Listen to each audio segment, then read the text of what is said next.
ওম নমঃ শিৱায় ওম নমঃ শিৱায় ওম নমঃ শিৱায় নমস্কাৰ বন্ধুসকল পুনে এটা গুৰুত্বপূৰ্ণ ভিডিঅ'লৈ স্বাগতম জনাইছোঁ শাওণ মাহত কি কাম ভুলতো বা মৰি গ'লেও কেতিয়াও নকৰিব আৰু কি কাম কৰিলে মহাদেৱ সন্তুষ্ট হয় আপোনালোকৰ মনৰ ইচ্ছাবোৰ সোনকালে পূৰণ হয় সেই ধৰণৰ কামখিনি কি জানিব পাৰিব আৰু বিশেষকৈ ভুল কেতিয়াও নকৰিব আৰু শাওণ মাহৰ ৰাশি অনুসৰি কি বস্তু দান দিব লাগে ভগৱান শিৱ আৰু বিষ্ণুৰ কৃপা পাবলৈ হ'লে শাওণ মাহত কি বস্তু দান কৰিলে শুভ ফল পোৱা যায় এই ভিডিঅ'টোৰ জৰিয়তে জানিব পাৰিব ভিডিঅ'টো প্ৰথমৰ পৰা শেষলৈকে চাই থাকিব যদিহে আপোনালোকে এজন শিৱ ভক্ত হয় নিশ্চয়কৈ ভিডিঅ'টো লাইক এটা কৰি দিব কমেণ্ট বক্সত ওম নমঃ শিৱায় লিখি দিব আহকচোন গুৰুত্বপূৰ্ণ ভিডিঅ'টোলৈ আগবাঢ়িছোঁ শাওণ মাহৰ এই সময়খিনিত অত্যন্ত গুৰুত্বপূৰ্ণ অৰ্থাৎ গোটেই শাওণ মাহটো গুৰুত্বপূৰ্ণ শাওণ মাহটোত বিশেষকৈ আপোনালোকৰ কৈছে যে এই মাহ গোটেই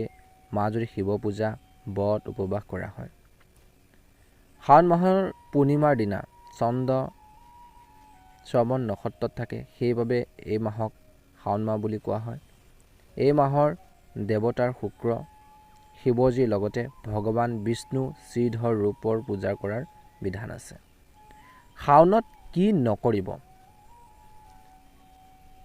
খোৱা বোৱাৰ ক্ষেত্ৰত কৈছে যে পাতযুক্ত শাক পাচলি নাখাব গাখীৰ আৰু গাখীৰে বনোৱা বস্তু আপোনালোকে নাখাব বুলি কৈছে তামসিক খাদ্য মাংস নিচা একেবাৰে আপোনালোকে শাওণ মাহত নকৰিব বা এই ধৰণৰ অভ্যাসবোৰ এৰিব লাগিব এই মাহত আৰু বেছি মছলাযুক্ত খাদ্য একেবাৰে নাখাব শাওণ মাহত জীৱনশৈলীত ব্ৰহ্মচৰ্য পালন কৰিব দুপৰীয়াৰ শাওণ মাহত নুশুব ৰাতিপুৱা সন্ধিয়া এই দুইটা ভাগত ভাত নাখাব ফল আহাৰ খাই আপোনালোকে দিনটো পাৰ কৰক এতিয়া আহিছোঁ শাওণ মাহত কি কৰিব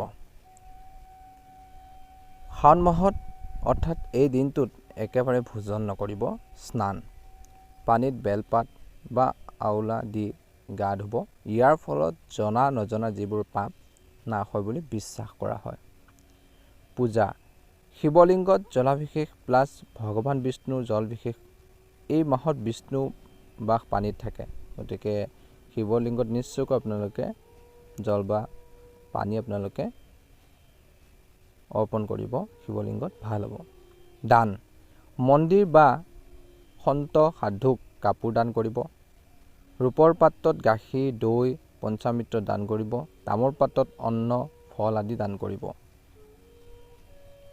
তীৰ্থ স্নান তীৰ্থৰ বিশেষকৈ আপোনালোকৰ পানীত গা ধোৱাৰ অতি গুৰুত্ব আছে শাওণ মাহৰ পূজাৰ লাভ শুক্ৰ আৰু ভগৱান বিষ্ণু পূজা কৰিলে দাম্পত্য সুখ বৃদ্ধি পায় শিৱ প্লাছ বিষ্ণু দুয়োৰে উপাসনা কৰিলে মনোকামনা পূৰণ হয় বিশেষ তিথি শাওণৰ পূৰ্ণিমাত ৰক্ষাবন্ধনো পালন কৰা হয় সেইদিনা শাওণ মাহত বিশেষকৈ সংযম সৰলতা সেৱাৰ মাহ সাত্বিক হৈ থাকক শিৱ বিষ্ণুৰ পূজা কৰক আৰু দান দক্ষিণা কৰক ৰাশি অনুসৰি শাওণ মাহত কি দান কৰিব শাওণ মাহত শিৱ আৰু বিষ্ণুৰ কৃপা পাবলৈ ৰাশি অনুসৰি দান কৰিলে বিশেষকৈ শুভ ফল পোৱা যায় এই 12 ৰাশিৰ বাবে তলত আপোনালোকৰ কি দান কৰিলে জানিব পাৰিব প্ৰথম হৈছে মেঘ ৰাশি শাসক গ্ৰহ হৈছে মংগল কি দান কৰিব লাল কাপোৰ মচুৰ দাইল গুড়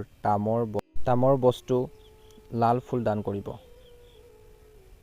কিয় ক্ৰোধ কমাই শক্তি আৰু সাহস বৃদ্ধি কৰে এনে বস্তু দান কৰিলে আপোনালোকৰ যি ক্ৰোধ সংৰাগবোৰ কমি সাহস আপোনালোকৰ বাঢ়িব বুলি কৈছে 2 নম্বৰ ৰাশিটো হৈছে বৃষ ৰাশি শাসক গ্ৰহ হৈছে শুক্ৰ কি দান কৰিব বগা কাপোৰ চাউল চেনি ঘি ৰূপৰ বস্তু সুগন্ধি কিয় সুখ ধন আৰু দাম্পত্য জীৱনৰ বাবে ভাল 3 নম্বৰটো হৈছে মিথুন ৰাশি শাসক গ্ৰহ হৈছে বুধ কি দান কৰিব সেউজীয়া কাপোৰ মগু দাইল কিতাপ কলম বেলপাত কিয় বুদ্ধি আৰু ব্যৱসায়ত সফলতাৰ বাবে এনে বস্তু দান কৰিলে উপকৃত হ'ব শাসক গ্ৰহ হৈছে চন্দ্ৰ কি দান কৰিব আৰু কিয় দান কৰিব পাৰে বগা কাপোৰ চাউল গাখীৰ দৈ বগা ফুল কিয় মনৰ শান্তি আৰু মাতৃৰ সুস্বাস্থ্যৰ বাবে আপোনালোকে এই বস্তু দান কৰিব পাৰে কৰ্কট ৰাশি জাতক জাতিকাসকলে সিংহ ৰাশিৰ জাতক জাতিকাসকলৰ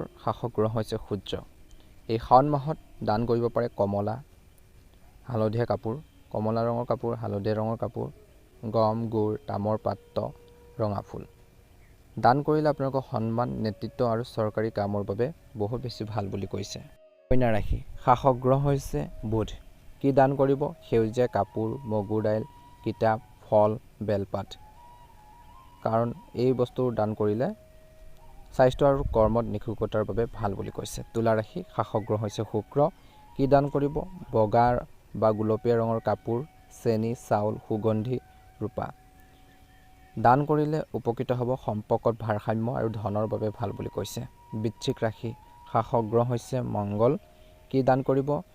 লাল কাপোৰ অৰ্থাৎ ৰঙা কাপোৰ, মচুৰ দাইল, লাল চন্দন, ৰঙা ফুল। দান কৰিলে উপকৃত হ'ব ঋণ আৰু শত্ৰুৰ পৰা আপোনালোকে বাচি থাকিব। ঋণ আৰু শত্ৰুৰ পৰা মুক্তিৰ বাবে ভাল বুলি কৈছে এই বস্তু দান কৰিলে। ধনু ৰাশি শাসক গ্ৰহ হৈছে বৃহস্পতি। কি দান কৰিব? হালধীয়া কাপোৰ, চনা দাইল, হলুদ, কিতাপ আৰু কল। কিয়? এই বস্তু দান কৰিলে আপোনালোকৰ জ্ঞান, ভাগ্য আৰু বিবাহৰ বাবে ভাল বুলি কৈছে। মকৰ ৰাশি শাসক গ্ৰহ হৈছে শনি। কি বস্তু দান কৰিব? নীলা, কলা ৰঙৰ কাপোৰ, কলা তিল, তেল, লোহাৰ বস্তু, কম্বল। দান কৰিলে উপকৃত হ'ব কৰ্মত স্থিৰতা আৰু শনি দোষ কাটিবলৈ বুলি কৈছে। কুম্ভ ৰাশি শাসক গ্ৰহ হৈছে শনি। কি দান কৰিব? নীলা কাপোৰ, কলা তিল, জোতা, খাদ্য সামগ্ৰী। এই বস্তু দান কৰিলে সামাজিকভাৱে সন্মান আৰু নতুন সুযোগৰ বাবে ভাল বুলি কৈছে। মীন ৰাশি শাসক গ্ৰহ হৈছে বৃহস্পতি। কি দান কৰিব? হালধীয়া কাপোৰ, চনা দাইল, হলুদ, গাখীৰ, ধৰ্মীয় কিতাপ। এই বস্তু দান কৰিলে আধ্যাত্মিক উন্নতি আৰু ধনৰ বাবে আপোনালোকৰ বাবে ভাল বুলি কৈছে। শাওণ মাহত সাধাৰণ যি বস্তু দান কৰিলে উপকৃত হ'ব। শিৱক প্ৰিয় বস্তু হৈছে বেলপাত, গাখীৰ, জল আৰু ধতুৰা, ৰুদ্ৰাক্ষ। এই বস্তু দান কৰিব পাৰে মহাদেৱক। বিষ্ণুৰ প্ৰিয় হৈছে পীতবস্ত্ৰ, চনা দাইল, তুলসী, পঞ্চামৃত দান কৰিব। সাধাৰণ গৰীব মানুহক খাদ্য, কাপোৰ আৰু ছাত্ৰ ছাত্ৰীক কিতাপ, পেন দান কৰিব। গুৰুত্বপূৰ্ণ কথা, সোমবাৰে দান কৰিলে আটাইতকৈ শুভ। দান কৰাৰ সময়ত মনত শ্ৰদ্ধা আৰু প্ৰাৰ্থনা ৰাখিব। পাৰিলে তীৰ্থস্থান বা মন্দিৰত দান কৰিব, উপকৃত হ'ব। বন্ধুসকল, ভিডিঅ'টো চাই কেনে পালে জনাব। যদিহে আপোনালোকে নতুনকৈ চাই আছে আমাৰ চেনেলটো ছাবস্ক্ৰাইব কৰি দিব। এনেধৰণৰ গুৰুত্বপূৰ্ণ ভিডিঅ'সমূহ আগতীয়াকৈ পাই থাকিবৰ বাবে। মহাদেৱৰ কৃপাত, বিষ্ণুজীৰ কৃপাত আপোনালোকৰ সকলোৰে শাওণ মাহটো ভালদৰে পাৰ হওক, গোটেই বছৰটো ভালদৰে পাৰ হওক। মনৰ যিখিনি ইচ্ছা আকাংক্ষা আছে সেইখিনি সোনকালে পূৰণ হওক তাৰে কামনা কৰিছোঁ। ভাল লাগিলে লাইক এটা কৰি দিব। যিসকলে এতিয়ালৈকে আমাৰ চেনেলটো ছাবস্ক্ৰাইব কৰা নাই ছাবস্ক্ৰাইব কৰি দিব। আপোনালোকৰ সুস্বাস্থ্য কামনা কৰিছোঁ। ওম নমঃ শিৱায়, ওম নমঃ শিৱায়, ওম নমঃ শিৱায়।